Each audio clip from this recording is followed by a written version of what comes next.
Hello friends, నమస్కారం. ఈరోజు మనం 8వ తరగతి పాలిటిక్స్లో భాగంగా 8వ పాఠం వివక్షతను ఎదుర్కోవడం, కాన్ఫ్రంటింగ్ మార్జినలైజేషన్ గురించి తెలుసుకుందాం. అట్టడుగు వర్గాల వారు ప్రాథమిక హక్కులను ఎన్ని విధాలుగా పొందారు? అవి ఏవి? 2 విధాలుగా. అవి: మొదటిది, వారికి జరిగిన అన్యాయాన్ని గుర్తించాలని ప్రభుత్వాన్ని ఒత్తిడి చేయడం. రెండవది, అట్టడుగు వర్గాల వారి చట్టాలను ప్రభుత్వము అమలు చేయాలని పట్టుపట్టడం. రాజ్యాంగంలోని ఏ అధికరణం అంటరానితనాన్ని నిషేధిస్తుంది? 17వ అధికరణం. దళిత అనగా అణగారిన అని అర్థం. రాజ్యాంగంలోని 15వ అధికరణం ప్రకారం మతం, జాతి, కులం, లింగం లేదా జన్మస్థలం ఆధారంగా భారతదేశంలోని ఏ పౌరుడు వివక్షకు లోను కాకూడదని తెలుపుతుంది. 14వ శతాబ్దంలో మహారాష్ట్రకు చెందిన భక్త కవి చోఖమేలా భార్య సోయరాబాయి రచించిన పద్యం దీనిని తెలుపుతుంది. అంటరానితనం. సోయరాబాయి అంటే భక్త కవి చోఖమేల భార్య. ఈ సామాజిక వర్గానికి చెందినవారు. అంటరాని వారుగా పరిగణింపబడే మహార్ సామాజిక వర్గానికి. ఇతను 15వ శతాబ్దం నాటి భక్తి సాంప్రదాయానికి చెందిన కవి, నేత కార్మికుడు కబీర్.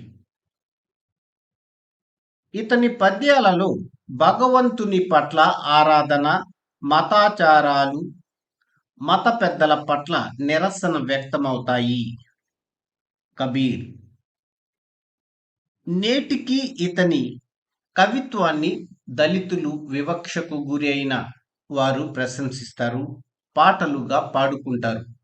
కబీర్ 15వ శతాబ్దం. జగ్మల్గూర్ గ్రామస్తులు ఎన్ని సంవత్సరాలకు ఒకసారి గ్రామ దేవత పండుగ చేస్తారు? 5 సంవత్సరములకు ఒకసారి. జగ్మల్గూర్ గ్రామస్తులు గ్రామ దేవత పండుగ ఎన్ని రోజులు చేస్తారు? 5 రోజులు. జగ్మల్గూర్ గ్రామస్తులు 5 రోజుల గ్రామ దేవత పండుగ దేనితో మొదలవుతుంది? 20 గ్రామాల పూజారుల కాళ్ళు దళిత జాతికి చెందిన ఒక వ్యక్తి కడిగి ఆ నీటితో స్నానం చేయడంతో. అంటే ఈ కార్యక్రమాన్ని చేయడానికి నిరాకరించిన 20 సంవత్సరాల ఇంజనీరింగ్ కుర్రాడు ఎవరు అనంటే రత్నం. షెడ్యూల్డ్ కులాల, షెడ్యూల్డ్ తెగల అణచివేతను అరికట్టడానికి రూపొందించిన చట్టం అట్రాసిటీ నిరోధక చట్టం 1989 లేదా అత్యాచార నిరోధక చట్టం 1989. అంటరానితనం జ్ఞానాన్ని నీ మనసులో అంటే హృదయంలో వెతుకు, అంతేకాని గ్రంథాల్లో కాదు అని చెప్పినవారు కబీర్. మాన్యువల్ స్కావెంజింగ్ అనగా మనుషుల, జంతువుల వ్యర్థాలను చీపుర్లు, తట్టలు, బుట్టలు ఉపయోగించి ఎండిన మరుగుదొడ్లను శుభ్రం చేసి వాటిని తలపై మోసుకుని దూర ప్రాంతాల్లో పారబోసేవారు. మానవ, జంతు వ్యర్థాల తొలగింపు సిబ్బంది సంక్షేమం కోసం ఆంధ్రప్రదేశ్లో ప్రారంభమైన సంస్థ సఫాయి కర్మచారి ఉద్యమం అనే సంస్థ. మాన్యువల్ స్కావెంజర్లను గుజరాత్లో ఏమని పిలుస్తారు? బంగీలు. మాన్యువల్ స్కావెంజర్లను ఆంధ్రప్రదేశ్లో ఏమని పిలుస్తారు? పాకీలు. మాన్యువల్ స్కావెంజర్లను తమిళనాడులో ఏమని పిలుస్తారు? సిక్కిలియార్లు.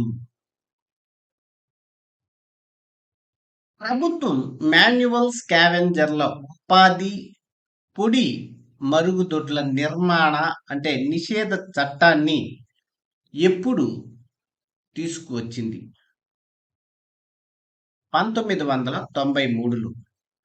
మాన్యువల్ స్కావెంజర్ల ఉపాధి నిషేధం పునరావాస చట్టం ఎప్పుడు అమలులోకి వచ్చింది?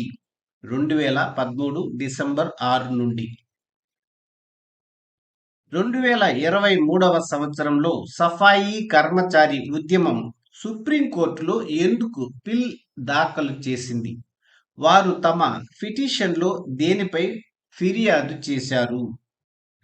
మాన్యువల్ స్కావెంజింగ్ వ్యవస్థ ఇప్పటికే అమలులో ఉందని, ప్రభుత్వ సంస్థ అయిన రైల్వేలలో కొనసాగుతుందని ఫిర్యాదు చేశారు. గిరిజనులకు చెందిన భూమిని గిరిజనేతరులకు విక్రయించడం లేదా వారు కొనడం చేయరాదని గిరిజనులకు హామీ ఇచ్చిన చట్టం ఎస్సీ ఎస్టీలపై అకృత్యాలు నిషేధ చట్టం 1989. కేంద్ర ప్రభుత్వం షెడ్యూల్ తెగలు ఇతర సాంప్రదాయక అటవీ నివాసితుల అంటే అటవీ హక్కుల గుర్తింపు చట్టంను ఎప్పుడు ఆమోదించింది? 2006లో. ఎస్సీ ఎస్టీ చట్టాలు అస్పృశ్యత నిషేధ చట్టం 1955. ఎస్సీ ఎస్టీలపై అకృత్యాల నిషేధ చట్టం 1989. జాతీయ అటవీ విధానం 1988. గిరిజన సాంప్రదాయ హక్కుల పరిరక్షణ చట్టం 2006. ఫ్రెండ్స్, వీడియో నచ్చితే లైక్ చేసి షేర్ చేసి సబ్స్క్రైబ్ చేసుకోండి. అలాగే బెల్ ఐకాన్ పై క్లిక్ చేసినట్లయితే మన కొత్త నోటిఫికేషన్స్ మీకు అందుతూ ఉంటాయి. Thank you for watching this video.